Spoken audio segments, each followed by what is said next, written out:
Hello, and welcome to another special episode of Conversations Through Time. Today, we have an extraordinary guest, the man whose invention changed the course of human history. Ladies and gentlemen, please welcome Alexander Graham Bell. Thank you for having me. It's truly a pleasure. Mr. Bell, before we dive into your great invention, let's talk about your early years. Where were you born, and what was your childhood like? I was born in Edinburgh, Scotland. My childhood was filled with a love for sounds, words, and the beauty of language. I spent countless hours tinkering and experimenting. Were you a curious child, always asking questions? Very much so. I questioned everything. Why does the wind sound the way it does?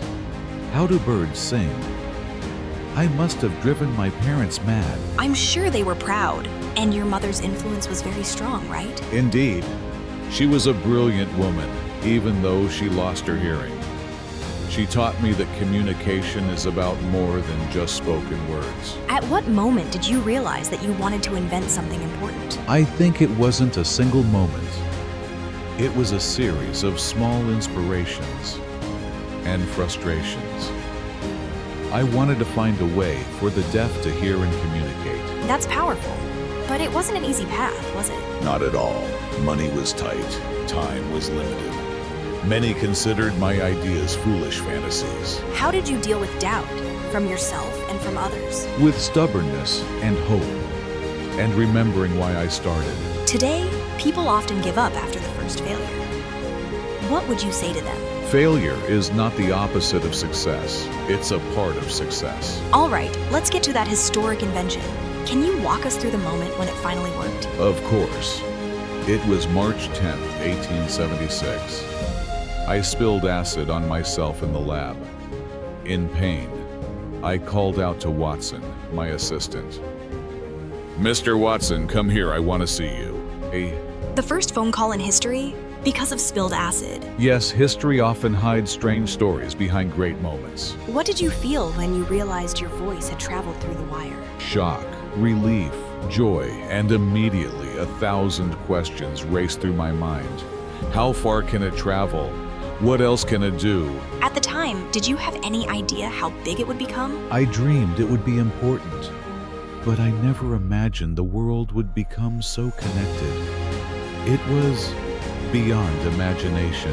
You faced legal battles too, right? Other inventors claimed they created similar devices. Yes, it became a war of patents.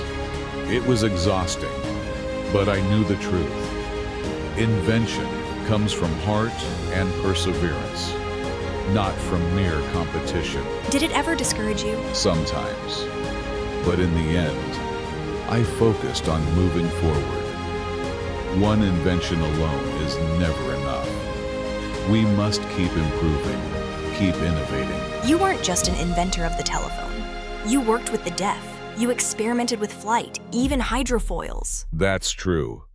My curiosity never stopped. I believed human potential is endless when fueled by imagination. If you could have invented one more thing, what would it have been? A machine that could truly translate thoughts into words to help every soul be understood. If you could see today's world, smartphones, satellites, the internet, what would your reaction be? Astonishment, amazement, but also a reminder. Technology should connect us, not isolate us. You fear people could lose true communication. Exactly. We must never forget the human heart behind every call, every message. Mr. Bell, before we close, could you leave us with a message for the next generation of dreamers? Dream boldly. Work tirelessly.